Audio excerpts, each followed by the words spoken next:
Hi everyone, blogs of pharma ടോക്സിലേക്ക് എല്ലാവർക്കും സ്വാഗതം. ഹെയർ ഫോൾ അല്ലെങ്കിൽ മുടികൊഴിച്ചിൽ എന്ന ടോപ്പിക്കിനെ കുറിച്ച് ചർച്ച ചെയ്യാനാണ് ഞാൻ ഇവിടെ വന്നിരിക്കുന്നത്. ഒട്ടുമിക്ക ആൾക്കാരിലും കംപ്ലൈൻറ്റ് പറയുന്ന ഒരു കാര്യമാണ് മുടികൊഴിച്ചിൽ. രാവിലെ എഴുന്നേൽക്കുമ്പോൾ തലയിണിടയിൽ മുടി, അതുപോലെ തന്നെ പാചകം ചെയ്യുമ്പോൾ അടുക്കളയിൽ മുടി, പാചകം ചെയ്യുന്ന ഭക്ഷണത്തിൽ മുടി, ചീകുന്ന ചീർപ്പിൽ മുടി എന്ന് പറയേണ്ട വീട്ടിലെ ഒട്ടുമിക്ക സ്ഥലങ്ങളിലും മുടി കാണപ്പെടുകയും എത്രയെത്ര മരുന്നുകൾ ഉപയോഗിച്ചിട്ടും അതുപോലെ തന്നെ എത്രയെത്ര ക്രീമുകൾ യൂസ് ചെയ്തിട്ടും ഒരു മാറ്റവും വരുന്നില്ല. പലപ്പോഴും കാരണങ്ങൾ കണ്ടെത്തി ചികിത്സിക്കാത്തതാണ് ഇതിന് കാരണം. മുടികൊഴിച്ചിലിൻ്റെ കാരണങ്ങളും എപ്പോഴൊക്കെ അതിനെ ചികിത്സ തരണം എന്നുമാണ് ഞാനിന്ന് ഈ വീഡിയോയിൽ നിങ്ങളോട് ഷെയർ ചെയ്യുന്നത്. ഈ വീഡിയോ സ്കിപ്പ് ചെയ്ത് മുഴുവനായും കാണുക. നിങ്ങൾ മുടി കൊഴിയുന്നവരാണെങ്കിൽ തീർച്ചയായും നിങ്ങൾക്ക് ഉപകാരപ്പെടുന്നൊരു വീഡിയോ ആണിത്. മുടികൊഴിച്ചിലിൻ്റെ ഒരു പ്രധാന കാരണമാണ് വിറ്റാമിൻ ഡെഫിഷ്യൻസി. അതായത് വിറ്റാമിൻ ഡിയുടെയോ അല്ലെങ്കിൽ ബി വിറ്റാമിനായ ബയോട്ടിൻ്റെയോ കോപ്പറിൻ്റെയോ സിങ്കിൻ്റെയോ കുറവ് മൂലം ഹെയർ ഫോൾ അനുഭവപ്പെടുക. പലപ്പോഴും ഒരു കാരണമില്ലാതെ ഹെയർ ഫോൾ അനുഭവപ്പെടുന്നുണ്ടെങ്കിൽ പലപ്പോഴും അതൊരു വിറ്റാമിൻ ഡെഫിഷ്യൻസി ആകാം. നിങ്ങളൊരു ഡോക്ടറുടെ നിർദ്ദേശപ്രകാരം ബ്ലഡ് ടെസ്റ്റ് ചെയ്യുകയും കുറവുള്ള വിറ്റാമിനുകൾ ഡോക്ടറുടെ നിർദ്ദേശപ്രകാരം കഴിക്കുകയും ചെയ്താൽ ഹെയർ ഫോൾ പ്രിവെൻറ്റ് ചെയ്യാവുന്നതാണ്. വിറ്റാമിൻ ഡിയുടെ കുറവുകൊണ്ടുണ്ടാകുന്ന ഹെയർ ഫോൾ ആണെങ്കിൽ വിറ്റാമിൻ ഡി അടങ്ങിയ ഭക്ഷണങ്ങളും സൂര്യപ്രകാശം കൊള്ളുന്നതും ഒരു പരിധിവരെ ഈ ഹെയർ ഫോൾ തടയാൻ നിങ്ങൾക്ക് ഉപകരിക്കും. വിറ്റാമിൻ ഡി അടങ്ങിയ മെയിൻ ഭക്ഷണങ്ങൾ ഏതൊക്കെയാണെന്ന് വെച്ചാൽ, ഒന്ന് മുട്ടയുടെ മഞ്ഞ, അതുപോലെ ചീസ്, അതുപോലെ തൈര്, ഫോർട്ടിഫൈഡ് ആയിട്ടുള്ള മിൽക്ക്, ചില ഓയിലി ഫിഷ്, ടൂണ, സാൽമൺ, അതുപോലെ ഇലക്കറികൾ കൂടുതൽ ഭക്ഷണത്തിൽ ഉൾപ്പെടുന്നത് വിറ്റാമിൻ ഡിയുടെ അളവ് ശരീരത്തിൽ കൂട്ടാനും അതുവഴി ഹെയർ ലോസ് പ്രിവെൻറ്റ് ചെയ്യാനും നിങ്ങൾക്ക് ഉപകരിക്കും. എന്നിരുന്നാലും ബ്ലഡ് ടെസ്റ്റ് ചെയ്തതിനു ശേഷം വിറ്റാമിൻ ഡിയുടെ നല്ല കുറവ് കാണിക്കുകയാണെങ്കിൽ ഡോക്ടർ നിങ്ങൾക്ക് 60,000 ഡോസുള്ള വീക്കിലിയോ അല്ലെങ്കിൽ മന്ത്ലിയോ കഴിക്കാവുന്ന ടാബ്ലറ്റുകൾ നിർദ്ദേശിക്കുന്നതാണ്. അല്ലെങ്കിൽ ഡെയിലി ഡോസ് എന്ന രീതിയിൽ 2,000 5,000 നിങ്ങൾ എടുക്കേണ്ടതാണ്. അയൺ എന്ന ന്യൂട്രീഷൻ കാരണം ഹെയർ ലോസ് അനുഭവപ്പെടാം. ഇങ്ങനെയുള്ളവർക്ക് ഡോക്ടർ അയൺ ടാബ്ലറ്റ് നിർദ്ദേശിക്കുന്നതാണ്. അതുപോലെ അയൺ അടങ്ങിയ ഭക്ഷണങ്ങൾ കഴിക്കുന്നതും അയൺ ഡെഫിഷ്യൻസി മൂലമുണ്ടാകുന്ന ഹെയർ ലോസ് തടയാൻ ഉപകാരപ്പെടും. മെയിനായിട്ട് മീൻ, മുട്ട, അതുപോലെ ചില നട്ട്സ്, അതുപോലെ വെജിറ്റബിൾസ്, ഇലക്കറികൾ, ഇതൊക്കെയാണ് അയൺ അടങ്ങിയിട്ടുള്ള ഭക്ഷണങ്ങൾ. രണ്ടാമത്തെ റീസണാണ് ഏജ്, വയസ്സ്. അതായത് നമുക്ക് എല്ലാവർക്കും പ്രായമാകുന്നതോളം ചർമ്മം ചുളിയുന്നു, അതേപോലെ എല്ലിന് ബലക്കുറവ്, പലതരം അസുഖങ്ങൾ വരിക. അതുപോലെ തന്നെ മുടിക്കും പ്രായമാകുന്നുണ്ട്. മുടി പ്രായമാകുന്നതോറും മുടിയുടെ കട്ടി കുറയുകയും ഹെയർ ഫാൾ അനുഭവപ്പെടുകയും അതുവഴി മുടി പൊട്ടുകയും ഒക്കെ ചെയ്യുന്നു. ഇത്തരം കേസിൽ ചില വിറ്റാമിൻസുകളും ഡോക്ടർ നിർദ്ദേശിക്കുന്ന ചില സ്പ്രേകൾ യൂസ് ചെയ്താൽ ഒരു പരിധിവരെ നിങ്ങൾക്ക് ഹെയർ ഫോൾ പ്രിവെൻറ്റ് ചെയ്യാവുന്നതാണ്. തലയോട്ടിലെ ഡ്രൈനസ് മൂലവും ഹെയർ ഫോൾ അനുഭവപ്പെടാം. തലയോട്ടിലെ ഡ്രൈനസ് മൂലം മുടിയുടെ കട്ടി കുറയുകയും അതുപോലെ മുടി പൊട്ടുകയും ഹെയർ ഫോൾ വരികയും ചെയ്യാം. ഇങ്ങനെയുള്ള സാഹചര്യത്തിൽ നിങ്ങൾക്ക് ചെയ്യാൻ പറ്റുന്നത് തലയോട്ട് ഡ്രൈ ആകാതെ സൂക്ഷിക്കുക എന്നതാണ്. അതായത് നല്ലൊരു മോയ്സ്ചറൈസർ, നിങ്ങൾക്ക് അലോവേരയോ അല്ലെങ്കിൽ കോക്കനട്ട് ഓയിലോ സ്ഥിരമായിട്ട് യൂസ് ചെയ്യുന്നത് തലയോട്ടിലെ ഡ്രൈനസ് കുറയ്ക്കുകയും അതുവഴിയുള്ള ഹെയർ ഫോളിനെ പ്രിവെൻറ്റ് ചെയ്യുകയും ചെയ്യും. അടുത്തൊരു പ്രധാന കാരണമാണ് ജനറ്റിക്. അതായത് പാരമ്പര്യമായിട്ട് ഒരിക്കലും അമ്മയുടെ കുടുംബത്തിലോ അല്ലെങ്കിൽ അച്ഛൻ്റെ കുടുംബത്തിലോ ആർക്കെങ്കിലും കഷ്ണിയുള്ള ആൾക്കാരോ സ്ഥിരമായിട്ട് മുടികൊഴിച്ചിൽ കിടന്ന ആൾക്കാരോ ഉണ്ടെങ്കിൽ അത് നമ്മളിലും കാണപ്പെടുക. ആ ഒരു അസുഖത്തിനാണ് ജനറ്റിക് എന്ന് പറയുന്നത്. ജനറ്റിക് ആയിട്ടാണ് മുടികൊഴിച്ചതെന്ന് നമുക്ക് എങ്ങനെ ഐഡൻറ്റിഫൈ ചെയ്യാം? മെയിനായിട്ട് നമ്മുടെ കുടുംബത്തിൽ ആർക്കെങ്കിലും ഉണ്ടോ എന്ന് ചെക്ക് ചെയ്യാം. അതുപോലെ തന്നെ പുരുഷന്മാരിലാണെങ്കിൽ പലപ്പോഴും അതായത് ഈ ഒരു എം ആകൃതിയിലാണ് ഹെയർ ഫോൾ അനുഭവപ്പെടുന്നത്. അതുപോലെ തന്നെ തലയുടെ മൂർധാവിൽ ഈ ഭാഗത്ത് മുടിയുടെ കട്ടി കുറയുകയും ചെയ്യുന്നു. അതുപോലെ തന്നെ പലതരം ക്രീമുകളും സ്പ്രേകളും ടാബ്ലറ്റുകളൊക്കെ ഉപയോഗിക്കുമ്പോൾ ഹെയർ ഫോൾ പ്രിവെൻറ്റ് ചെയ്യുന്നുണ്ടെങ്കിലും അത് സ്റ്റോപ്പാക്കിയാൽ വീണ്ടും ഹെയർ ഫോൾ പലപോലെ തന്നെ ആവുന്നു. ഇത്തരം സാഹചര്യങ്ങളിൽ നിന്ന് നമുക്ക് ജനറ്റിക് ആണെന്ന് മനസ്സിലാക്കാം.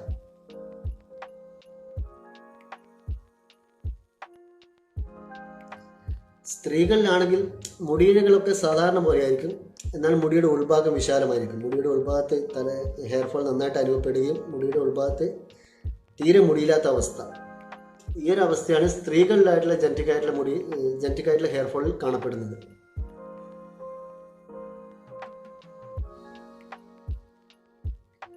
അടുത്തൊരു കാരണമാണ് ഹോർമോണൽ ചേഞ്ച്. മെയിനായിട്ട് സ്ത്രീകൾ, അതായത് പ്രഗ്നൻ്റ് ആയിരിക്കുമ്പോൾ അവരിലുണ്ടാകുന്ന ഹോർമോണൽ ചേഞ്ച്, അതേപോലെ കുട്ടിക്ക് ജന്മം കൊടുക്കുമ്പോൾ അവരിൽ ബ്രസ്റ്റ് ഫീഡിങ് ആയ ടൈമിലുണ്ടാകുന്ന ഹോർമോണൽ ചേഞ്ച്, ചിലവർക്ക് മെൻസസ് സ്റ്റോപ്പ് ആകുന്ന ടൈമിൽ, അതായത് 45 മുതൽ 55 വരെയുള്ള ഏജിൽ മെൻസസ് സ്റ്റോപ്പ് ആകുന്ന ഒരു ടൈമിൽ ഹോർമോണിലുണ്ടാകുന്ന വ്യതിയാനങ്ങൾ, അതുപോലെ PCOD എന്ന അസുഖം, അതായത് മെൻസസ് ഇറഗുലർ ആയിരിക്കുക, കറക്റ്റ് ടൈമിൽ മെൻസസ് വരാതെ നിൽക്കുക, ബോഡി വെയ്റ്റ് കൂടുക, ഇങ്ങനെ പല കാരണങ്ങൾ കൊണ്ടും ഹോർമോണിലുണ്ടാകുന്ന വ്യതിയാനം കാരണം ഹെയർ ഫോൾ അനുഭവപ്പെടാം. ഇത്തരം സാഹചര്യങ്ങൾ ഡോക്ടർ നിർദ്ദേശപ്രകാരം ചില ഹോർമോൺ ട്രീറ്റ്മെൻറ്റുകൾ ചെയ്യുകയും അതുപോലെ ചില ടാബ്ലറ്റുകൾ ഹെയറിന് എടുക്കുകയും ചെയ്താൽ ഒരു പരിധിവരെ ഹെയർ ഫോൾ കൺട്രോൾ ചെയ്യാം. എന്നിരുന്നാലും നിങ്ങൾ പ്രഗ്നൻ്റോ ബ്രസ്റ്റ് ഫീഡിങ്ങോ ആണെങ്കിൽ പല മരുന്നുകൾ കഴിക്കുമ്പോഴും ഡോക്ടർ നിർദ്ദേശം തേടേണ്ടതാണ്. കാരണം നിങ്ങൾ കഴിക്കുന്ന മരുന്നുകൾ എപ്പോഴും കുട്ടിയുടെ ആരോഗ്യത്തെയും കൂടി ബാധിക്കുന്നതാണ്. പ്രഗ്നൻ്റ് നമ്മൾ കൂടുതൽ കെമിക്കൽ അടങ്ങിയ മെഡിസിനുകൾ കഴിക്കുന്നത് പലപ്പോഴും കുട്ടിയുടെ ആരോഗ്യത്തെ ബാധിക്കും. അതേപോലെ തന്നെ ബ്രസ്റ്റ് ഫീഡിങ്ങിൽ, അതായത് അമ്മ കഴിക്കുന്ന മെഡിസിനുകൾ അമ്മയുടെ മുലപ്പാലിൽ വരികയും അത് കുട്ടി കുടിക്കുകയാണെങ്കിൽ കുട്ടിയുടെ ആരോഗ്യത്തെ ബാധിക്കുകയും ചെയ്യും. ഇത്തരം സാഹചര്യങ്ങളിൽ എപ്പോഴും നിങ്ങൾ ഡോക്ടർ നിർദ്ദേശപ്രകാരം മാത്രം ചികിത്സ നേടുക. ചിലപ്പോൾ ആ ഒരു കാലയളവിൽ ചികിത്സകൾ സാധ്യമല്ലെങ്കിൽ കുട്ടി മുലപ്പാൽ കുടിച്ചത് നിർത്തിയതിനു ശേഷം ചികിത്സ കണ്ടിന്യൂ ചെയ്യാവുന്നതാണ്. അടുത്തൊരു കാരണമാണ് സ്ട്രെസ്. സ്ട്രെസ് എന്ന കാരണത്തിൽ പോകുന്നതിന് മുമ്പ് ഞാൻ നിങ്ങൾക്കൊരു അസുഖത്തെ പരിചയപ്പെടുത്തട്ടെ. ടെലോജൻ എഫ്ലുവിയ. ചിലപ്പോൾ പലരും കേട്ടിട്ടില്ലാത്തൊരു അസുഖമായിരിക്കാം. എന്നാൽ ഞാൻ എന്താണെന്ന് പറഞ്ഞുതരാം. അതായത് സ്ട്രെസ് മൂലം നമ്മുടെ തലയോട്ടിലുണ്ടാകുന്ന ഒരു ഡിസോർഡറാണ് ടെലോജൻ എഫ്ലുവിയ. ഫോർ എക്സാമ്പിളായിട്ട് നമ്മുടെ ബോഡിയിലുണ്ടാകുന്ന ചെറിയ ചേഞ്ച്, ചിലപ്പോൾ നമുക്ക് ഇഷ്ടപ്പെട്ട ഒരാൾ നഷ്ടപ്പെടലാകാം. അതുമല്ലെങ്കിൽ ചിലപ്പോൾ നമുക്ക് ഡോക്ടർ രോഗം നിർണ്ണയിക്കുക, ചിലപ്പോൾ നമുക്കൊരു വലിയൊരു അസുഖമുണ്ടെന്ന രോഗനിർണ്ണയം ഡോക്ടർ നടത്തുമ്പോൾ നമുക്കുണ്ടാകുന്ന സ്ട്രെസ്, അല്ലെങ്കിൽ നമ്മളൊരു ശസ്ത്രക്രിയക്ക് തയ്യാറാകാൻ വേണ്ടി തയ്യാറാവുക, ആ ടൈമിൽ ഉണ്ടാകുന്ന സ്ട്രെസ്. ഇങ്ങനെ പല കാരണങ്ങൾ കൊണ്ട് ഹെയർ ഫോൾ ഉണ്ടാകാം. ഈ ഒരു ടൈമിൽ 2 മാസം കഴിഞ്ഞാണ് ഹെയർ ഫോൾ സാധാരണയായിട്ട് തുടങ്ങുക. ഈ 2 മാസം മുതൽ 5 മാസം വരെ ഹെയർ നന്നായിട്ട് പൊഴിയുകയും, ചിലപ്പോൾ നമ്മൾ പേടിച്ചു, നമ്മൾ കഷ്ടിയായി പോകും എന്ന രീതിയിൽ വരെ നമ്മൾ പേടിച്ചു, അത്രയും പൊഴിയുകയും, എന്നാൽ ഒരു 6 മാസം ശേഷം നമ്മുടെ ബോഡി സാധാരണ നിലയിലാവുകയും സ്ട്രെസ്സൊക്കെ നോർമലാവുകയും അതുവഴി ഹെയർ പഴയ പോലെ തിരിച്ചു വരികയും ചെയ്യും. മോസ്റ്റ് ഓഫ് ടെലോജൻ എഫ്ലുവിയ എന്ന അസുഖത്തിൻ്റെ കേസിലും ട്രീറ്റ്മെൻറ്റ് ആവശ്യമില്ല. എന്നിരുന്നാലും നന്നായി മുടി കൊഴിയുകയാണെങ്കിൽ ആ ടൈമിൽ നിങ്ങൾ ഡോക്ടറുടെ നിർദ്ദേശപ്രകാരം ഒരു ടാബ്ലറ്റുകളോ അല്ലെങ്കിൽ സ്പ്രേകളോ ഉപയോഗിക്കേണ്ടതാണ്. 8 മാസം കഴിഞ്ഞ് മുടി തിരിച്ചു വരുന്നില്ല എന്നെങ്കിലും നിങ്ങൾക്ക് മസ്റ്റായിട്ടും ഒരു ഡോക്ടറുടെ ട്രീറ്റ്മെൻറ്റ് തേടേണ്ടതാണ്. ഹോർമോണൽ ചേഞ്ച് ഞാൻ ഉൾപ്പെടുത്താൻ മറന്ന ഒരു കാര്യം കൂടി ഞാൻ പറഞ്ഞോട്ടെ. അതായത് തൈറോയിഡിൻ്റെ വ്യതിയാനം മൂലം ഹെയർ ഫോൾ അനുഭവപ്പെടാം. ചിലപ്പോൾ തൈറോയിഡിൻ്റെ അളവ് അമിതമായി കുറയുകയും അല്ലെങ്കിൽ തൈറോയിഡിൻ്റെ അളവ് കൂടുകയും, അതായത് ഹൈപ്പോ തൈറോയിഡിസം അല്ലെങ്കിൽ ഹൈപ്പർ തൈറോയിഡിസം എന്നൊരു അസുഖം മൂലം നിങ്ങൾക്ക് ഹെയർ ഫോൾ അനുഭവപ്പെടാം. ഇങ്ങനെയുള്ള കേസിൽ നിങ്ങൾ ആദ്യം ചെയ്യേണ്ടത്, അതായത് തൈറോയിഡിലെ ടെസ്റ്റ് ചെയ്യുക. TSH അല്ലെങ്കിൽ TSH, T3, T4 അല്ലെങ്കിൽ തൈറോയിഡ് ആൻറ്റിബോഡി ടെസ്റ്റ് ചെയ്യുക. നിങ്ങൾക്ക് തൈറോയിഡൊന്നും ഇല്ല എന്ന് ഉറപ്പ് വരുത്തുകയാണെങ്കിൽ മാത്രം അടുത്ത കാരണം എന്താണെന്ന് തേടിപ്പോകാം. അല്ലെങ്കിൽ നിങ്ങൾ തൈറോയിഡിൻ്റെ ട്രീറ്റ്മെൻറ്റ് നടത്തുകയും അതിൻ്റെ കൂടെ തന്നെ ഹെയർ ഫോളിൻ്റെ ട്രീറ്റ്മെൻറ്റ് നടത്തുകയും ചെയ്യുകയാണെങ്കിൽ ഇതുമൂലമുണ്ടാകുന്ന ഹെയർ ഫോൾ പ്രിവെൻറ്റ് ചെയ്യാവുന്നതാണ്. നെക്സ്റ്റ് ഫാക്ടറാണ് ഓട്ടോ ഇമ്മ്യൂൺ ഡിസോർഡർ. അതിൽ വരുന്നൊരു അസുഖമാണ് അലോപേഷ്യ അരറ്റ. ഇമ്മ്യൂൺ സിസ്റ്റത്തിലെ തകരാറ് മൂലം നമ്മുടെ തന്നെ ഇമ്മ്യൂൺ സിസ്റ്റം നമ്മുടെ തന്നെ നല്ല ഹെയർ ഫോളിക്കിനെ അറ്റാക്ക് ചെയ്യുക, അതുവഴി ഹെയർ ലോസ് ഉണ്ടാവുക. തലയോട്ടിയിൽ പൊടുന്നതിന് വൃത്താകൃതിയിലോ ഓവൽ ഷേപ്പിലോ മുടി നഷ്ടപ്പെടുക, അതേപോലെ ആണുങ്ങളിലാണെങ്കിൽ താടിയിൽ ചെറിയ വട്ടത്തിൽ മുടി നഷ്ടപ്പെടുക, അതേപോലെ പുരികത്തിലെ മുടി നഷ്ടമാകുക. ഇതൊക്കെയാണ് ലക്ഷണങ്ങൾ. ഇതിൻ്റെ ട്രീറ്റ്മെൻറ്റുകൾ സ്റ്റീറോയിഡ് ക്രീമുകളോ സ്റ്റീറോയിഡ് സ്പ്രേയോ ഡോക്ടർ നിങ്ങൾക്ക് നിർദ്ദേശിക്കുന്നതാണ്. അതുപോലെ മിനോക്സിൽ അടങ്ങിയ സ്പ്രേ അല്ലെങ്കിൽ ഫോട്ടോ തെറാപ്പി, അൾട്രാവയലറ്റ് ലൈറ്റ് കൊണ്ടുള്ള ഒരു പ്രത്യേകതരം ട്രീറ്റ്മെൻറ്റ്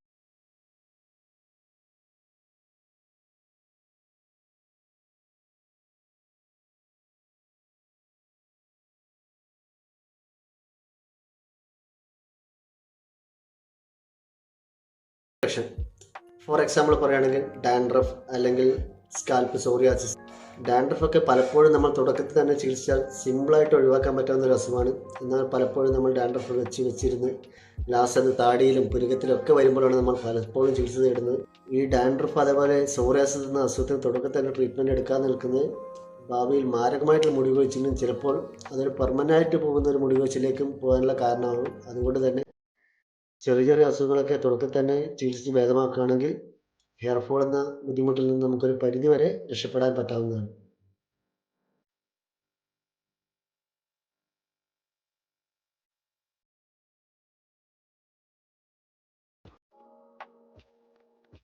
അടുത്ത റീസൺ വരുന്നതാണ് മെഡിക്കേഷൻ.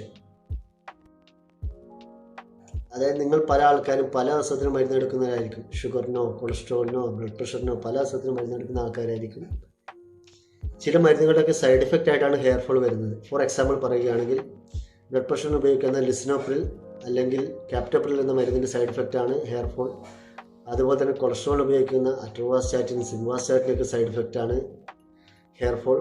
വേറെ അസുഖം ഗൗട്ട് പോലുള്ള അസുഖത്തിന് ഉപയോഗിക്കുന്ന കോൾസിൻ്റെ ഒരു സൈഡ് എഫക്റ്റാണ് ഹെയർ ഫോൾ. പലരും പിമ്പിൾസും ട്രീറ്റ് ചെയ്യുന്ന ഒരു ടാബ്ലറ്റാണ് ഐസോട്രെറ്റിനോൾ. ചിലപ്പോൾ ഡോക്ടർ ഇത് 6 മന്ത് വരെയുള്ള കോഴ്സായിട്ടാണ് പലർക്കും നിർദ്ദേശിക്കുക. ഐസോട്രെറ്റിൻ്റെ ഒരു സൈഡ് എഫക്റ്റാണ് ഹെയർ ഫോൾ.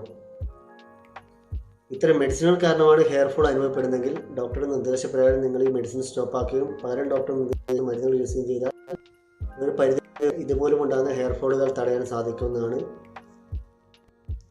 അടുത്തൊരു കാരണമാണ് നമ്മൾ പലപ്പോഴും നമ്മളെ മുടി സ്റ്റൈൽ ചെയ്യുന്നത്, അതായത് കെമിക്കൽസ് ഉപയോഗിച്ച് മുടി സ്റ്റൈൽ ചെയ്യുന്നത്, അതുപോലെ തന്നെ ഹീറ്റ് ഉപയോഗിച്ച് മുടി സ്റ്റൈൽ ചെയ്യുന്നത്, ചിലതരം കെമിക്കൽ അടങ്ങിയ ഷാമ്പു, ചില ഷാമ്പുകൾ ഫോർമാലിഡിഹൈഡ് അടങ്ങിയിട്ടുണ്ട്. ഇത്തരം ഷാമ്പുകൾ യൂസ് ചെയ്യുന്നതും മുടി കൊഴിച്ചിലിന് കാരണമാകും. അടുത്തൊരു കാരണമാണ് കീമോതെറാപ്പി അല്ലെങ്കിൽ റേഡിയേഷൻ. അതായത് ക്യാൻസർ പോലുള്ള അസുഖങ്ങളുള്ള ആൾക്കാർ കീമോതെറാപ്പി ചെയ്യുന്നത് ശരീരത്തിൽ മുടി കൊഴിയാൻ കാരണമാകും. ചികിത്സ കഴിഞ്ഞ ശേഷം വീണ്ടും മുടി ഗ്രോത്ത് ചെയ്യാവുന്നതാണ്. അതുപോലെ തന്നെ വേറെ ചികിത്സയാണ് റേഡിയേഷൻ തെറാപ്പി. റേഡിയേഷൻ തെറാപ്പി ആ ചെയ്യുന്ന ഭാഗത്തുള്ള മുടി മാത്രമേ കൊഴിയുള്ളൂ. അതുപോലെ തന്നെ ചികിത്സകൾ കഴിഞ്ഞ മാസങ്ങൾക്കുള്ളിൽ മുടി പഴയ പോലെ തന്നെ തിരിച്ചു വരുന്നതാണ്. അവസാനമായുള്ള ട്രീറ്റ്മെൻറ്റ് രീതിയാണ് ഹെയർ ട്രാൻസ്പ്ലാന്റ്. നിങ്ങൾ ജനറ്റിക്കലായിട്ട് കഷണ്ടി ആവുകയോ അല്ലെങ്കിൽ നിങ്ങൾ കഷണ്ടിക്ക് പലതരം മെഡിസിൻ യൂസ് ചെയ്യുകയോ പലതരം സ്പ്രേ ഉപയോഗിക്കുകയോ ടാബ്ലറ്റ് ഉപയോഗിക്കുകയോ ഒന്നും കൊണ്ട് റിസൾട്ട് വരുന്നില്ലെങ്കിൽ നിങ്ങൾ കൊല്ലങ്ങളായിട്ട് ട്രീറ്റ്മെൻറ്റ് നടത്തുന്ന ഒരാളാണെങ്കിൽ നിങ്ങൾക്ക് ചൂസ് ചെയ്യാൻ പറ്റുന്ന ഒരു നൂതനമായ ചികിത്സാ രീതിയാണ് ഹെയർ ട്രാൻസ്പ്ലാന്റ്. കുറച്ച് എക്സ്പെൻസീവ് ആണെങ്കിലും മുടി വെച്ച് കഴിഞ്ഞാൽ കാണാൻ കുറച്ചുകൂടി സൗന്ദര്യം കൂടും. ഇതൊക്കെയാണ് മുടി കൊഴിച്ചിലിൻ്റെ കാരണങ്ങൾ. എന്തൊക്കെയാണ് ഇതിൻ്റെ കാരണങ്ങൾ എന്ന് കണ്ടെത്തി അതിനനുസരിച്ചുള്ള ചികിത്സ നിങ്ങൾ തേടുക. വീഡിയോ നിങ്ങൾക്ക് ഇഷ്ടമായെങ്കിൽ ഷെയർ ചെയ്യാനും സബ്സ്ക്രൈബ് ചെയ്യാനും നിങ്ങളുടെ കമൻറ്റുകൾ രേഖപ്പെടുത്താനും മറക്കരുത്. Thank you.